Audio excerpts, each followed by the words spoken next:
नमस्कार, मी रोहन घुगे, सहाय्यक जिल्हाधिकारी तथा प्रकल्प अधिकारी एकात्मिक आदिवासी विकास प्रकल्प चंद्रपूर। चंद्रपूरमध्ये काम करत असताना येथील वनवैभव, खनिज वैभव, सामाजिक विविधता आणि औद्योगिक सुबत्ता याप्रमाणेच अगदी प्रकर्षाने डोळ्यात भरते ते म्हणजे चंद्रपुरातील गोंड राजवंशाने आपल्या 500 वर्षाच्या प्रदीर्घ कालखंडामध्ये निर्माण केलेले किल्ले, गडकोट, तलाव, मंदिरे आणि इतर वास्तू। या वास्तू निर्माण करण्यामागची त्यांची भूमिका, धोरण, स्थापत्य कौशल्य आणि पराक्रम हे अभ्यासण्यासारखं आहे। हा पूर्ण कालखंड जर एका दृकश्राव्य माहितीपटाच्या माध्यमातून आपण सर्वांना उपलब्ध करून दिल्यास सर्वांना तो अभ्यासता येईल आणि त्यातून निर्माण होणाऱ्या आत्मविश्वासाने आणि नवचैतन्याने त्यांना राष्ट्रीय तसेच आंतरराष्ट्रीय स्तरावरती भरारी घेण्यास मदत होईल। चला तर मग बघूया हा माहितीपट गोंडकालीन चंद्रपूर।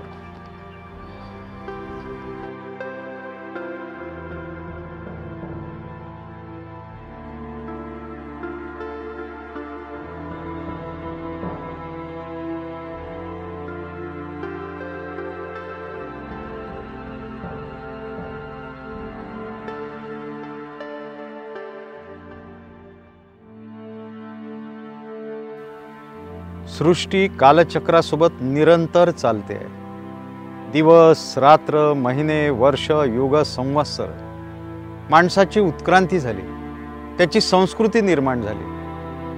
मोठमोठे राज्ये उदयास आली, लयास गेली, सम्राट झाले, जगात जेते निर्माण झाले, राज्ये वैभवाप्रत गेली। संगीत, शिल्प, नृत्य, नाटक, माणसं आली गेली, पिढ्या आल्या, आपला ठसा उमटवून काळाच्या ओघात संपून गेल्या। माणूस बदलत राहिला, पण कालचक्राने आपल्या उदरात जपून ठेवला त्या काळाचा वारसा, त्या काळातील वैभवाच्या खुणा, त्या काळातील माणसांची दृष्टी, त्या काळावर आपल्या असीम पराक्रमाने कोरलेली कर्तृत्व गाथा इतिहासाच्या रूपाने।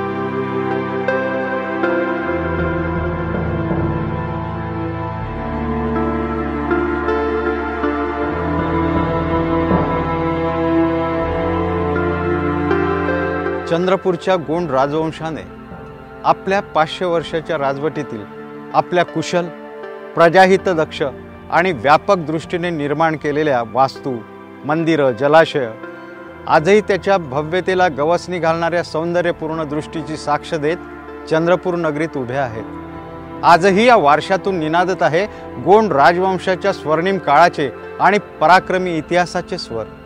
चला या ऐतिहासिक वास्तूंना निहाळू आणि भूतकाळाचे ऐश्वर्य मनात जोपासू।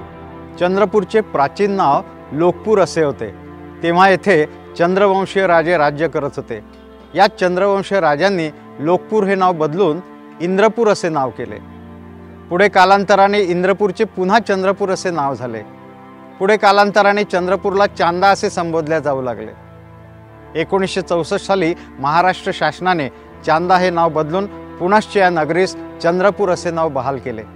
या चंद्रपूर नगरीचे वैशिष्ट्य म्हणजे पाषाण काळातील, महापाषाण काळातील ऐतिहासिक अवशेष येथे आढळतात। या भूमीवर मौर्य, गुप्त, सातवाहन, राष्ट्रकूट, चालुक्य, वाकाटक, नागवंश, राजगोंड, मराठा, इंग्रज या राज्यकर्त्यांनी राज्य केले।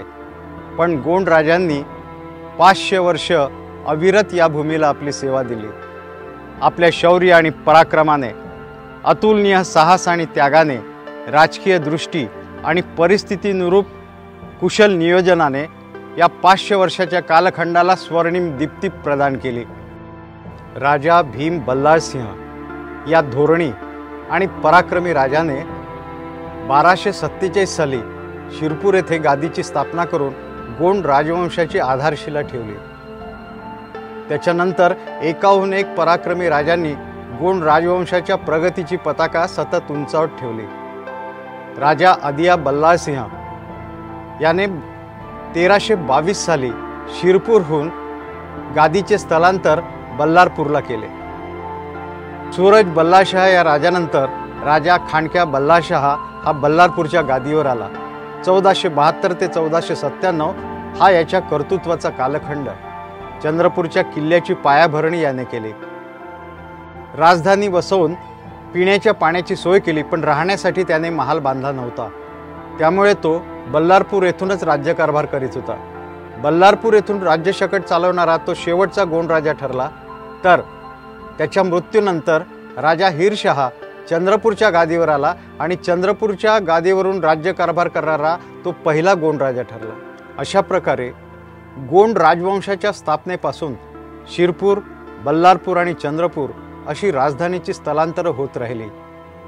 राजधानीची ही स्थलांतरं गोंड राजांच्या राज्य विस्तारासोबत होत गेली, त्यामुळे राजधानीची ही स्थलांतरं राजांचा विकासक्रम दर्शवितात।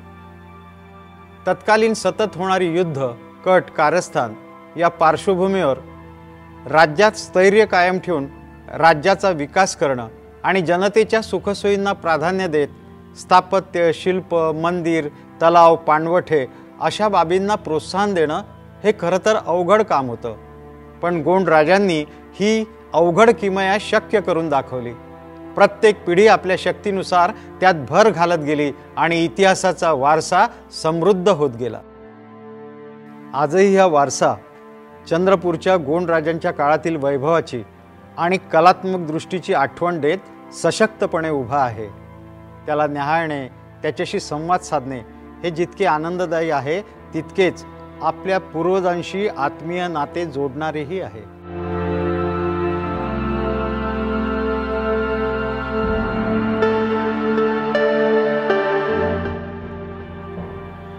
राजा हिरसिंह याच्यानंतर त्याचा मुलगा आदिया बल्लाळसिंह हा शिरपूरच्या गादीवर बसला। त्याच्या कार्यकाळात राज्याचा व्यापक विस्तार होऊ लागला।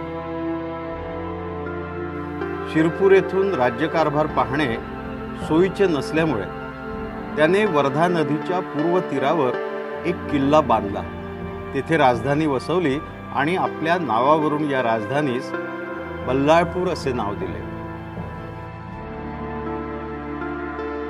दगडांची मजबूत बांधणी असलेल्या या किल्ल्याने 6 एकराचा विस्तीर्ण परिसर व्यापलाय। 1818 साली इंग्रजांनी किल्ल्याच्या आतील वाडा पाडून जमीनदोस्त केला, तरी या किल्ल्यातील राणी महाल, शाही विहीर आणि घोड्यांचा तबेला चांगल्या स्थितीत आहे। राजवाड्याच्या जागी उंचवटा असून उत्तरेकडे आणि दक्षिणेकडे प्रशस्त तळघरे आहेत। या दोन्ही तळघरात दगडी खांबावर व कमानीवर आधारलेल्या प्रत्येकी 3 खोल्या आहेत। या खोल्या आजही या वास्तूचं बुलंद चिरेबंदी बळकटपण दर्शवितात।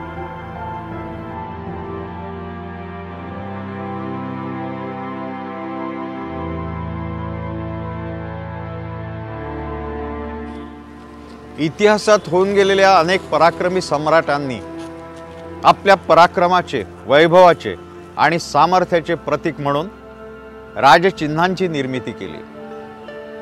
1447 ते 1472 या कालखंडात गोंड राजवंशाच्या गादीला समर्थ नेतृत्व देणारा राजा, ज्याने आपल्या बुद्धिमत्तेने प्रत्यक्ष दिल्लीच्या सुलतानालाही प्रभावित केले होते, तो म्हणजे राजा सुरजा बल्लाळशाह।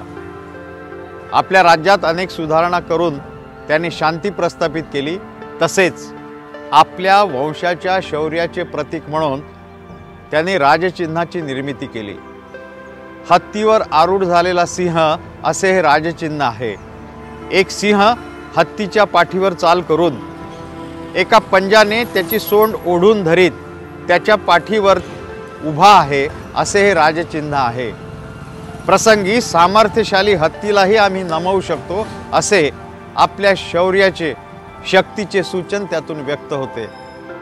गोंड राजवंशाच्या पुढच्या अनेक पिढ्यांना तसेच प्रजेलाही हे राजचिन्ह सदैव प्रेरणादायी ठरले आहे।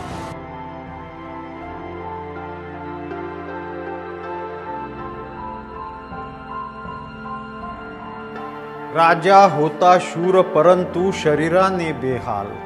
राजा होता शूर परंतु शरीराने बेहाल। राणीला बघवेना त्याचे दुःख वेदना हाल। विरंगुळा क्षण काही त्याला लाभावा म्हणूनी। विरंगुळा क्षण काही त्याला लाभावा म्हणूनी। तिने बांधला त्याच्यासाठी सुंदरसा जलमहाल। राणी हिरातानी, राजा खांडक्या बल्लाळशाह याची सुविद्य सुलक्षणी पत्नी। अंगावरील फोडांनी राजा खांडक्या बल्लाळशाह अस्वस्थ असायचा। त्याचं मन शिकारीत रमावं आणि त्याला निसर्गाचं सान्निध्य लाभावं म्हणून राणी हिरातानीनं त्याच्यासाठी बल्लारपूरपासून 6 मैल दूर असलेल्या जुनोना या गावात एका विस्तीर्ण तलावाची निर्मिती केली आणि त्याच्या काठावर एक महाल बांधला। तोच हा जलमहाल जो आजही राणी हिरातानीच्या कल्पकतेचे प्रतीक म्हणून दिमाखात उभा आहे। राजा या रमणीय स्थळी यायचा, शिकारीत रमायचा। पुढे शिकारीच्या निमित्ताने झरपट नदीपर्यंत आलेल्या राजाच्या अंगावरील फोडं एका कुंडातील पाण्याने नाहीसे झाले। या अद्भुत चमत्कारामुळे राणी हिरातानीच्या आग्रहावरून राजा खांडक्या बल्लाळशाहनं चंद्रपूर नगरी वसवून आपली राजधानी बल्लाळपूरहून चंद्रपूर येथे स्थलांतरित केली। त्यामुळे चंद्रपूर नगरीच्या निर्मितीत या जलमहालाचा अप्रत्यक्षपणे फार मोठा वाटा आहे।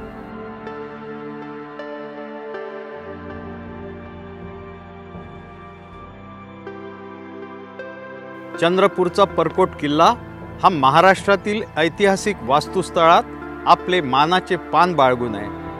आजही त्याची चिरेबंदी बांधणी, त्याची दगडांची मजबूत उभारणी, त्याचा डौल चंद्रपुरातील ऐतिहासिक वैभवाच्या स्मृती जतन करीत थाटात उभा आहे। ऊन वारा पाऊस झेलीत आपल्या मूळ रूपाशी इमान राखीत ताठ मानेने उभे असलेले परकोट महाराष्ट्रात आता फारच दुर्मिळ झाले आहेत। चंद्रपूरचा परकोट मात्र आजही आपला सन्मान राखून आहे।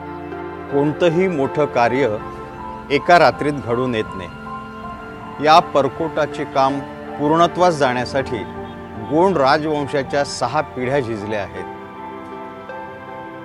या तटाची पायाभरणी राजा खांडक्या बल्लाळशाह याने केली। त्याच्या पदरी त्यावेळेस तैलसिंग ठाकूर नावाचा एक राजपूत वास्तुशास्त्रज्ञ होता। त्याने या तटाचा नकाशा तयार केला। राजा खांडक्या बल्लाळशाहचा मुलगा राजा हिरशहा याने या तटास 4 दरवाजे आणि खिडक्या उभारल्या। पुढे त्याचा नातू करणशहा याच्या काळामध्ये या तटाला अर्धी उंची लाभली। पुढे बाबाजी बल्लाळशाहच्या काळात तटाचे काम सुरूच होते। अखेरीस हे कार्य त्याचा मुलगा राजा धुंड्या रामशहा याच्या काळात पूर्णत्वास गेले। या तटाच्या बुलंद उभारणीत 100 वर्षाचा कालखंड आणि 6 पिढ्यांचे अथक परिश्रम दडले। यावरून आपल्या पूर्वजांच्या स्वप्नपूर्तीसाठी झटण्याचे, जनतेच्या सुरक्षिततेप्रती असलेल्या त्यांच्या बांधिलकीचे महत्त्व अधोरेखित होते। या तटाची उंची 15 ते 20 फूट असून परीघ 7.5 मैल आहे। तटास 4 दरवाजे असून पूर्व दरवाजास अंचलेश्वर, पश्चिम दरवाजास बिनबा, उत्तर दरवाजास जटपुरा तर दक्षिण दरवाजास पठाणपुरा असे संबोधले जाते। 4ही दरवाजांवर गोंड राजांचे राजचिन्ह हत्तीवर आरूढ झालेला सिंह बसविले आहे। 4 दरवाजासह तटास 5 खिडक्या असून हनुमान, विठोबा,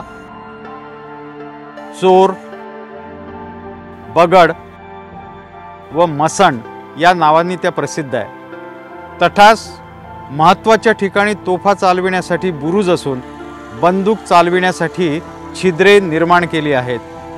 सुरक्षेच्या दृष्टीने हा स्थलदुर्ग अद्वितीय आहे।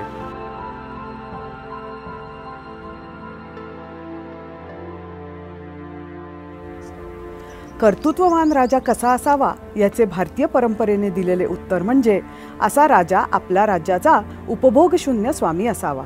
त्याने सर्वप्रथम प्रजेचे हित जोपासावे। चंद्रपूर नगरी वसवणारा गोंड वंशीय राजा खांडक्या बल्लाळशाह याचे उत्तम उदाहरण होय। राजा खांडक्या बल्लाळशाह याने सर्वप्रथम चंद्रपूर नगरी वसवली, त्यानंतर त्याची तटबंदी केली व पाण्याच्या तलावाची खोदणी केल्यानंतर सर्वात शेवटी आपला राजमहल बांधला। त्यामुळे त्याला बल्लाळशाह येथून आपला राज्यकारभार चालवावा लागला। राजा रामशाह याने लोकांचे कष्ट कमी व्हावे यासाठी चंद्रपूर शहरामध्ये पाण्याची सोय केली। पाण्याच्या योग्य वापरासाठी त्याने मातीच्या पाईपचा वापर करून त्याचे सविस्तर जाळे सर्व शहरामध्ये विस्तीर्ण केले।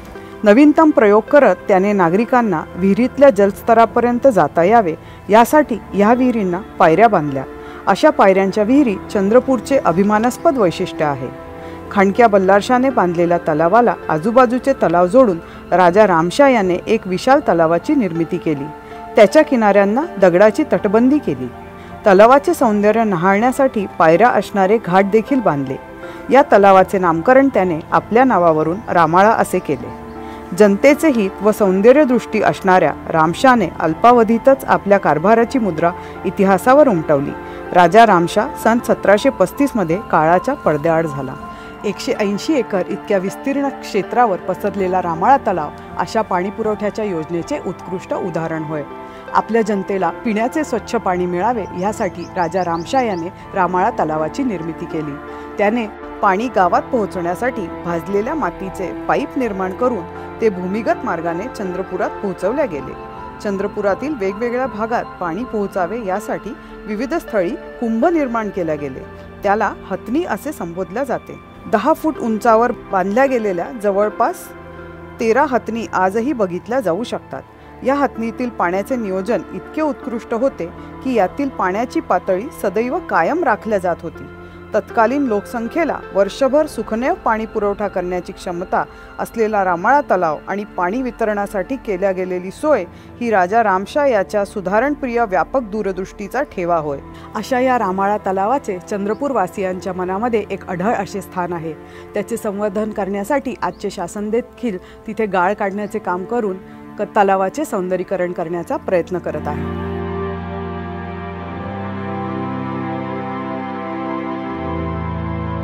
खांडक्या बल्लाळशाहनं चंद्रपूरच्या तटाची पायाभरणी केली होती. त्याचा उत्तराधिकारी राजा हिरशहा चंद्रपूरच्या गादीवर आला. तटाच्या आत राहण्यासाठी त्यानं एक महालही बांधला. उत्तराभिमुख या महालाभोवती बाले किल्ला तयार केला. राजघराण्यातील मंडळींच्या खास पूजेसाठी बाले किल्ल्याच्या आत एक देवालय बांधून त्यात शिवलिंगाची स्थापना करून त्यास सोमेश्वर असं नाव दिलं. 4 एकराच्या विस्तीर्ण परिसरात उभ्या असलेल्या या महालाच्या भोवती बांधलेली भक्कम तटबंदी आजही गर्वानं त्याचं अभेद्यपण सांगते आहे. राजा हिरशहा ते राजा रामशहा या काळापर्यंत गोंड राजे या राजप्रासादाचा उपयोग आपल्या निवासासाठी करत होते. 20 मे 1818ला इंग्रजांनी चंद्रपूरवर आक्रमण करून चंद्रपूरचं राज्य पादाक्रांत केलं. पुढे इंग्रजांच्या कार्यकाळात त्यांनी या प्रासादाचं रूपांतर कारागृहात केलं. हा दैव दुर्विलास म्हणता येईल की चंद्रपूरच्या भूमीवर ज्या प्रासादातनं राज्य केलं गेलं त्याला कारागृह केलं गेलं.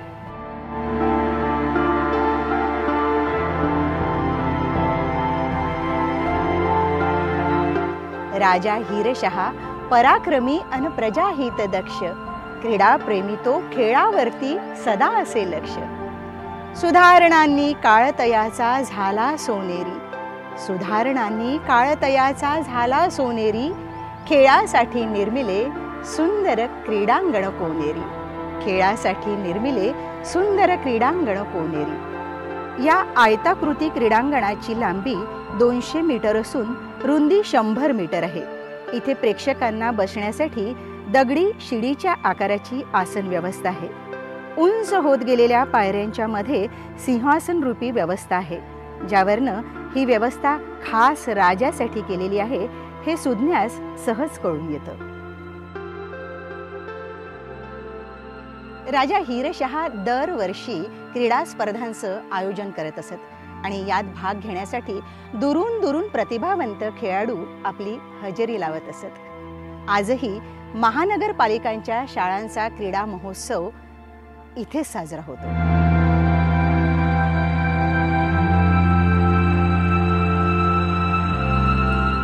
धनाढ्य धार्मिक रायप्पाने स्वप्न पाहिले नेक, भव्य मूर्तीचे बांधिने येथे विशाल मंदिर एक.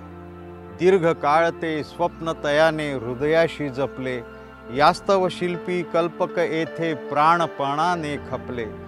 भव्य जाहल्या मूर्ती गाठले उदात्ततेचे शिखर, शेष नाग हनुमान गरुड अन दुर्गा नंदी शंकर.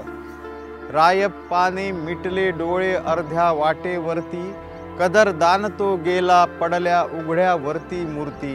वादळ वारा पाऊस झेलीत शिल्प सोसती क्षय, स्वप्न जाहले भंग, स्वप्न जाहले भंग राहिले अपूर्ण देवालय. राजा धुंड्या रामशहा. खांडक्या बल्लाशाचे चंद्रपूरच्या भुईकोट किल्ल्याचे स्वप्न याच राजाच्या काळात पूर्णत्वास गेले. याच काळात चंद्रपूर नगरीत रायप्पा कोमटी नावाचा धार्मिक आणि उदार असा धनिक राहत होता. चंद्रपूरच्या या वास्तुसंपन्नतेत आपलाही सहभाग असावा या उदात्त हेतूने आणि शिवभक्तीच्या प्रेरणेने रायप्पाने भव्य अशा शिवालय निर्मितीचा संकल्प केला. त्यासाठी अनेक उत्तम शिल्पकारांना पाचारण केल्या गेले. त्यांच्याकडून अनेक सुंदर मूर्ती आकारास येऊ लागल्या. या मूर्तीच्या दर्शनाने कुणाही रसिकाच्या तोंडून वा सुंदर असेच उद्गार निघावे. अशा अनेक सुंदर मूर्ती आकारास येत असतानाच रायप्पाचे निधन झाले. घराचा कर्ता पुरुष अकाली निघून गेल्यावर कुटुंब उघड्यावर यावं तसा कलाकारांचा आश्रयदाताच निघून गेला आणि सगळ्या निर्माण झालेल्या सुंदर मूर्ती उघड्यावर पडल्या. वर्षानुवर्षे ऊन वारा पाऊस झेलीत आहे त्या स्थितीत पडून राहिल्या. दुर्दैवाने त्यांना देवालयात विराजमान होण्याचं भाग्य लाभलं नाही. पण आजही त्यातील सौंदर्य तत्कालीन शिल्पकारांचे सामर्थ्य आणि कलावैभवाची साक्ष द्यायला पुरेशी आहे. या अपूर्ण देवालय परिसरातील सर्वच मूर्ती प्रचंड आणि विशाल आकाराच्या आहे. हे शिवाचे देवालय असल्यामुळे शिवाची पिंड आणि नंदीची मूर्ती आहेच, पण या परिसरातील इतरही मूर्ती कलेचा सुंदर आविष्कार आहे. यातील जमिनीवर पहुडलेली दशमुखी दुर्गेची मूर्ती 23 फूट लांब, 18 फूट रुंद व 3 फूट जाड अशी सर्वात मोठी मूर्ती असून दुर्गेच्या डाव्या हातात शिरकमल आहे. अंगावर दागिने असून ही या मूर्ती समूहातील सर्वात मोठी मूर्ती आहे. या मूर्तीनंतर भव्यतेच्या संदर्भात दुसरा क्रम लागतो तो 15 फूट उंच असलेल्या महिषासूर मर्दिनी या मूर्तीचा. या मूर्तीच्या डाव्या हातात महिषासुराची शेंडी असून उजव्या हातात भाला आहे. भाल्याचे टोक महिषासुराच्या कमरेत घुसले असून उजवा पाय रेड्याच्या पाठीवर व डावा पाय डोक्यावर आहे. यासह या परिसरात मत्स्यावतार, कुर्मावतार, हनुमान, गणेश, हत्ती, शेषनाग, गरुड इत्यादी मूर्ती काळावर मात करीत या अपूर्ण देवालयाच्या वैभवाची आणि सौंदर्याची साक्ष देत आहे.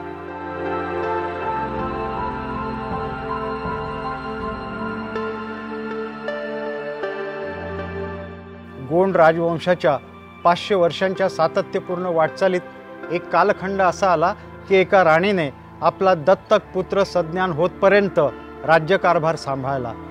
1704 ते 1719 हा कालखंड तिच्या नेतृत्वाने उजळला. तिच्या कर्तृत्वाने, प्रजाहितदक्ष धोरणाने, प्रजेवर पुत्रवत केलेल्या प्रेमाने आणि तिने निर्माण केलेल्या वास्तूंनी ती चंद्रपूरच्या इतिहासात अजरामर झाली. चंद्रपूरच्या जनतेने तिला मातेचा, देवीचा दर्जा देत कायम आपल्या हृदयात स्थान दिलंय. ती म्हणजे राजा बीरशाहची पत्नी राणी हिराई देवी होय. राजा किशनसिंह यांचा मृत्यू 1696 साली झाला. त्यांच्या मृत्यूनंतर त्यांचा मोठा मुलगा राजा बीरशाह हा चंद्रपूरच्या गादीवर आला. राजा बीरशाहची पत्नी म्हणजे राणी हिराई देवी होय. राजा बीरशाहला पुत्र संतती नव्हती म्हणून त्याने दुसरे लग्न केले. वरात राजवाड्यात आली. राजा वाड्याच्या पायऱ्या चढू लागला आणि तेवढ्यात हिरामण नावाच्या त्यांच्या शरीर संरक्षकाने राजास कंठस्नान घातले. राजा बीरशाहच्या मृत्यूनंतर खचून न जाता राणी हिराईने राजा बीरशाहचा चुलत भाऊ गोविंद शहा याच्या एका 3 वर्षाच्या मुलास दत्तक घेतले. त्याचे नाव रामशहा. रामशहा सज्ञान होतपर्यंत म्हणजे 1704 ते 1719 या कालखंडात राणी हिराईने राज्यकारभार सांभाळला आणि रामशहा सज्ञान होताच निरीच्छपणे बाजूला होत राज्यकारभार रामशहाच्या स्वाधीन केला। राणी हिराईच्या काळात चंद्रपुरात एकाहून एक सरस अशा वास्तूंचे मंदिराचे कार्य संपन्न झाले आणि चंद्रपूरचा धार्मिक पातळीवर लौकिक वाढला।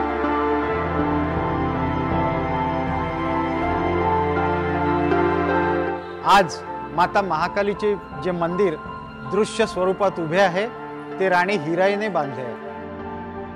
या मंदिराच्या उभारणीच्या मागे एक कहाणी दडली आहे। कधी काळी येथे राजा खांडक्या बल्लाशाने राणी हिरातानीच्या आग्रहावरून माता महाकालीचे छोटेसे मंदिर बांधले होते। गोंडराजे माता महाकालीचे भक्त होते। राजा बीरशाह आणि राणी हिराई यांना एक मुलगी होती। ती देवगडच्या राजघराण्यातील राजपुत्र दुर्गशहास दिली होती। एकदा दुर्गशहाने तिचा अपमान केला। राणी हिराई जेव्हा ही गोष्ट कळली तेव्हा तिला आपल्या जावयाचा संताप आला। तिने राजा बीरशहाला या अपमानाचा बदला घेण्यास सांगितले। इतकेच नाही तर या युद्धात विजय देशील तर मी तुला दुर्गशहाचे शिर आणून वाहीन अशी तिने माता महाकालीजवळ करुणा भाकली। पुढे राजा बीरशाह आणि दुर्गशहा यांच्यात मोठी लढाई झाली। दुर्गशहाचा पराभव झाला। बोलल्याप्रमाणे राणी हिराईने समारंभपूर्वक दुर्गशहाचे शिर देवीस वाहले आणि जुने लहान देऊळ पाडून सध्याचे नवीन मंदिर बांधले। दुर्गशहावर मिळवलेल्या विजयाची स्मृती कायम राहावी म्हणून दगडाचे एक शिर करून ते मंदिरावर उत्तराभिमुख बसवले। माता महाकालीचे हे मंदिर आकाराने 60 बाय 60 फूट असून उंची जवळपास 50 फूट आहे। देवळाला जमीन सपाटीपासून 10 फूट उंचीची फरसबंदी असून मध्यभागी 6 फूट खोल व 18 फूट औरस चौरस असे तळघर आहे। तळघरात खडकात कोरलेली 5 फूट देवीची मूर्ती आहे। या मूर्तीचीही एक विलक्षण कथा आहे। 1472 ते 1497 हा राजा खांडक्या बल्लाशाचा काळ। त्याच्या अंगावर खूप फोडं होती। ज्या पवित्र पाण्याने त्याच्या अंगावरील फोडं नाहीसे झाले तेथे एका खडकावर त्याला गायीची 5 खुरे उमटलेली आढळली। तेथे त्याने अंचलेश्वर महादेवाचे मंदिर बांधले। या स्थळापासून थोड्या अंतरावर दक्षिणेस एका भुयारात खडकात कोरलेली माता महाकालीची मूर्ती आढळली होती। तेव्हा त्याने तेथे छोटे मंदिर उभारले होते। त्यामुळे देवीच्या मूर्तीचे स्वयंभूपण आणि प्राचीनपण हा भाविकांच्या धार्मिक आस्थेचा, श्रद्धेचा आणि जिव्हाळ्याचा विषय आहे। मंदिराच्या आतील व बाहेरील बाजूस उत्कृष्ट कोरीव काम केले असून महिरपीवर रंगीत चित्रकला आढळून येते। 300 वर्ष उलटल्यानंतरही या चित्रातील ताजेपणा, सौंदर्य नजरेत भरते। या चित्रात महालक्ष्मी, महादेव, समुद्रमंथन, शेषशय्या, भगवान विष्णू यांच्या चित्रांचा समावेश आहे। राणी हिराई देवी यांनी निर्माण केलेल्या या मंदिरातील रंगीत चित्राखेरीज गोंडकालीन चित्रकला अन्य कुठेही आढळून येत नाही। त्यामुळे या चित्राचं महत्त्व अधिक व्यापक आणि उजळ ठरते।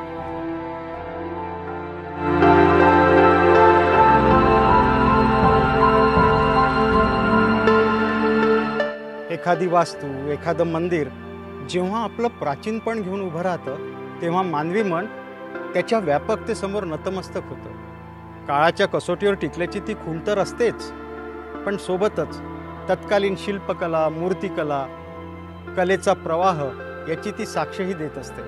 त्यासोबतच या वास्तूभोवती काही कथाही निर्माण होतात। या कथांमध्ये काहीशी चमत्कृती पूर्णता जरी असली तरी त्यातून त्याचे प्राचीन वैभव प्रगटतेच, पण सोबतच त्या वास्तूच्या, त्या मंदिराच्या निर्मितीमागचे प्रयोजनही लक्षात येते। राजा खांडक्या बल्लाशाह जेव्हा शिकारीच्या निमित्ताने झरपट नदीजवळील घनदाट अरण्यात आला तेव्हा जवळील एका कुंडातील तीर्थाने त्याने आपली तहान भागवली आणि ते तीर्थ आपल्या अंगासही लावले। त्यामुळे त्याच्या अंगावरील खांडके नाहीशी झाली। रात्री त्यास महादेवाचे दर्शनही झाले। त्यामुळे हे महादेवाचे स्थान होय अशा श्रद्धेने त्याने 5 गोखूर चिन्हे उमटलेल्या खळग्यात पिंडीच्या आकाराचे कुंड बनवून त्यावर महादेवाचे एक छोटेसे मंदिरही उभारले आणि त्यास अचलेश्वर महादेव असे नाव ठेवले।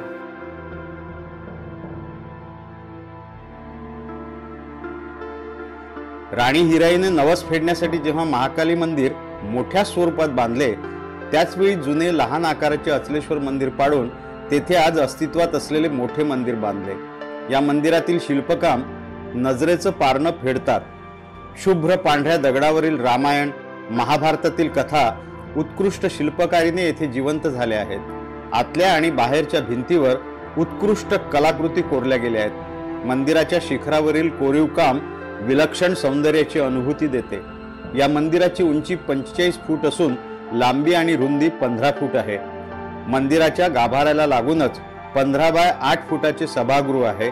मात्र हे सभागृह मंदिर बांधल्यानंतर 80 वर्षांनी व्यंकोजी भोसले यांनी 1788च्या सुमारास बांधले।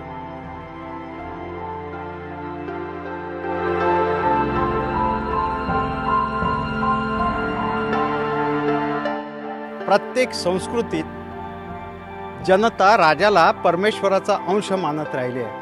त्यामुळे त्यांच्या मृत्यूनंतर त्यांच्या स्मृती जपण्यासाठी जगात सर्वत्र सुंदर आणि कलात्मक वास्तू निर्माण झाल्या। आज या वास्तू तात्कालीन जीवनावर त्या काळातील प्रथा परंपरेवर प्रकाश टाकतातच, पण त्यासोबतच तत्कालीन कलावंतांच्या प्रतिभेवर फारशी साधने उपलब्ध नसतानाही त्यांनी उभ्या केलेल्या कलात्मक शिल्पांवर आणि त्याच्या अंगभूत कारागिरीचे वैभव प्रगट करतात। आज इतक्या वर्षानंतरही हा वारसा आमच्यासाठी टिकून आहे। याचं कारण कलात्मकतेसह त्यांनी या वास्तूंना दिलेले मजबूतपण होय। गोंड राजवंशाचेही स्वतंत्र स्मृतीस्थळ होते आणि आजही त्याचे कलात्मक प्रसन्नपण कायम आहे। हे स्मृतीस्थळ अंचलेश्वर मंदिराला लागून आहे। या स्मृतीस्थळाला हडवडा असेही संबोधले जाते। प्रवेशद्वारातून आत जाताच प्रथम दर्शनीत एक भव्य टोलेजंग उंच कळस असलेली समाधी दिसू लागते। ही समाधी म्हणजे राजा बिरशाची समाधी होय। ही समाधी त्याच्या भव्यतेने रोमांचित करतेच, पण त्यामागे असलेल्या हळुवार बंधाने भारून टाकते। याचा हळुवार बंध म्हणजे राजाने आपल्या प्रिय राणीसाठी बांधलेल्या वास्तू आहेच, पण राणीने आपल्या प्रियपतीसाठी बांधलेली समाधी अपवादानेच आढळते। त्यामुळे राणी हिराईने बांधलेली समाधी भारतीय स्त्रीच्या पतिविषयक नाजूक अमोल प्रेमाचे प्रतीक ठरते आणि समाधीच्या भव्यतेसोबत या हळव्या अनुबंधाने मन व्याकुळ होत राणी हिराईच्या काळावर आपली अमिट छाप सोडणाऱ्या दूरदृष्टीसमोर नतमस्तक होते। राजा बिरशाह आणि राणी हिराई यांच्या पक्व अभिजात प्रेमाचा जो अनुबंध राजा बिरशाच्या समाधीच्या माध्यमातून प्रतिकरूपाने समोर आला आणि इतिहासाच्या कालपटावर पतिप्रेमाचे अद्भुत अद्वितीय शिल्प कायमचे स्मरणात गोंदल्या गेले।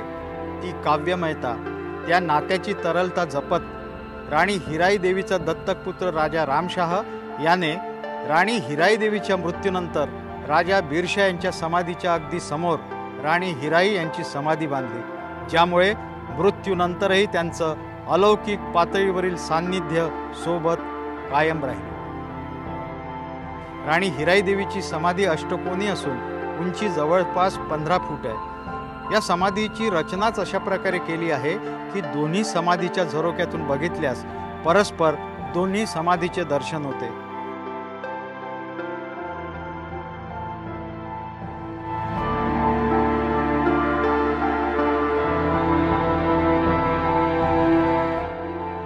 गोंडकालीन राजे हे पराक्रमी होते, तसंच प्रजाहितदक्षही होते। गोंडकालीन राजवंशानं ही परंपरा सातत्यानं टिकवून ठेवली याचे अभिमानास्पद पुरावे आपल्याला दिसून येतात। त्यांनी निर्माण केलेल्या वास्तू, जमिनीविषयक सुधारणा, तलाव यातनं त्यांचं जनतेविषयीचं प्रेम दिसून येतं। तसंच आपल्या जनतेला सुखाचं आयुष्य मिळावं ही बांधिलकी देखील स्पष्ट होते। सामान्य जनतेला पिण्याच्या पाण्याची उत्तम व्यवस्था दिली पाहिजे या धोरणाचं गोंड राजांनी उत्कृष्टरित्या पालन केलंय। त्यामुळे वेगवेगळ्या काळात उत्कृष्ट विहिरींची निर्मिती इथे घडून आली आहे। त्यातही राणी हिराई देवी ही जशी राजमाता होती तसंच ती लोकमाताही होती। स्त्रियांना येणाऱ्या अडचणींची जाण या लोकमातेला प्रामुख्याने होती, कारण त्यांच्याच काळात सगळ्यात जास्त विहिरींची निर्मिती केल्या गेली। या विहिरींचं वैशिष्ट्य हे आहे की या विहिरींना जलस्तरापर्यंत पोहोचण्यासाठी पायऱ्यांची निर्मिती केली आहे। अशा विहिरींची निर्मिती करून तत्कालीन स्त्रियांचे कष्ट कमी करावेत हा राणी हिराई देवीचा उदात्त दृष्टिकोनच प्रतिबिंबित होतो। पूर्वजांनी निर्माण केलेला वारसा जपत तो पुढच्या पिढीला हस्तांतरित करणे हे मानवजातीचे वैशिष्ट्य राहिले. त्यात होत राहणारी भर यातून संस्कृतीचा विकास होत राहिला आहे. आज चंद्रपूर नगरी विकासाच्या मार्गावर निरंतर यशस्वीपणे वाटचाल करीत आहे.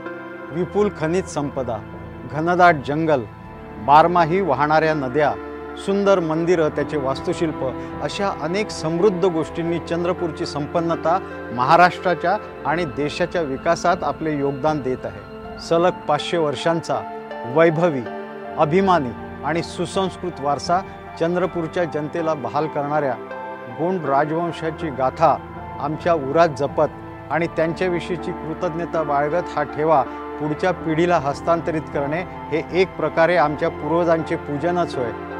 आणि पुढच्या पिढ्याही त्यात अधिक भर घालत अधिक उन्नत स्वरूपात हा वारसा पुढे नेतील असा आम्हाला विश्वास आहे.